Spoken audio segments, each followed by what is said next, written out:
So in previous video we have seen first 4 rules of inference in propositional logic. So now we are going to start with the fifth one. So fifth one rule is what? Or introduction. Okay, or introduction में आपको rule में दिया है if p, okay, p दिया है, p जो कि क्या है, true है, then you can infer that p or q. okay, p or q कब होता है? जब कोई p और q में से कोई एक true होगा. okay, p or q is what? True. तो फर्स्ट आपको क्या दिया जाता है? P दिया जाता है और आप क्या इन्फर कर सकते हो फिर? P or Q is what? True. तो एग्जांपल F ले रहे हम लोग, the fan is on, this is our P. Okay, और हमारा सिंपल प्रोपोजिशन जो है, और कंक्लूजन हम क्या कर रहे हैं? F और A. The fan is on और द AC इज ऑन. तो दोनों में से क्या करना है आपको? एक ट्रू है तो F और A का जो भी आंसर है वो ट्रू रहता है. हमें पता है कि और टेबल हमने पढ़ा हुआ है, तो इनपुट 1 इनपुट 2. ओके, अगर कोई एक अगर ट्रू है तो आपका आंसर भी ट्रू आता है. Okay, like this. So similarly यहाँ पे भी आपको एक प्रपोजिशन जो है ट्रू पहले से दिया है, तो आप क्या इन्फर कर सकते हो? P or Q. तो सेकेंड वाला कुछ भी हो, ओके, P तो ट्रू है ना, तो इसका पूरा आंसर क्या आएगा? ट्रू ही आएगा. तो पहला में दिया है F, the fan is on, then conclusion में हम फैन ऑन है और the AC is on. Okay, so यहाँ पे सेकेंड वाले का हमें कुछ लेना देना ही नहीं, हमें फैन इज ऑन हमारा ट्रू है, दैट मीन्स हमारा इसका जो आंसर है F और A, इसका आंसर भी क्या रहने वाला है? ट्रू रहने वाला है. So even if we don't know whether AC is on, the truth of the fan being on is sufficient to conclude the disjunction. तो एक जो प्रपोजिशन है वो ट्रू है, इतना ही हमें काफी है to prove that. Okay, and this is because in a disjunction or statement only one part needs to be true for the entire statement to be true. तो पूरे स्टेटमेंट ट्रू होने के लिए और में हमें क्या करना पड़ता है? फर्स्ट कोई भी एक जो स्टेटमेंट है वो ट्रू होना चाहिए. So this is what your or introduction. Now the next rule is disjunctive syllogism. Okay, तो इसमें क्या बोला है? P or Q. Okay, P or Q में हमें क्या दिया है? ट्रू दिया है. P or Q statement true दिया है, और यहाँ पे हम क्या बोल रहे हैं? P is not true. P is what? Not true. Then we can infer that Q must be true. क्योंकि P और Q में कोई एक तो ट्रू होना चाहिए, और इसमें क्या दिया है रूल में? P ट्रू नहीं है, तो ऑफ कोर्स Q क्या होना चाहिए? ट्रू होना चाहिए. This is what your disjunctive syllogism. तो यहाँ पे प्रीमाइस 1 जो भी नॉन फैक्ट है वो है S और M. इट इज संडे और मंडे. तो प्रीमाइस 2 में क्या दिया है आपको? It is not Sunday, that means not S जो भी आपका प्रीमाइस है वो क्या है? नॉट है. तो कंक्लूजन में हम क्या बोल सकते हैं? It is Monday. ओके, ये तो अगर ट्रू नहीं है तो ऑफकोर्स ये क्या होना चाहिए? ट्रू होना चाहिए. That is nothing but your disjunctive syllogism. Okay, if one option is false the other must be true, that is your disjunctive syllogism. The seventh rule is what?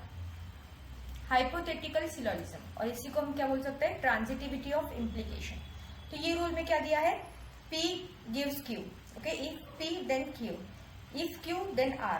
Okay, P implies Q, Q implies R, then P implies R. That is what? Hypothetical syllogism. So this rule allows you to chain two conditional statements or implications together.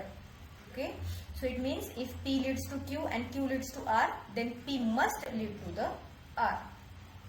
So premise 1 S implies P. So if I study, I'll pass. Okay, so this is what your P and I study is what your S. अगर आप study करते हो तो आप पास हो जाओगे. If I pass, I will graduate. Okay, P and G.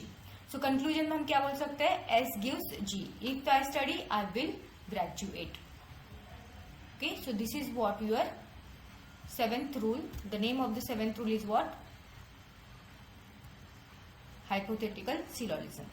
Now eighth one, which is very important and which is very fundamental inference rule. So it is powerful and fundamental inference rule in propositional logic. तो यहाँ पे आपको दिया है A और B.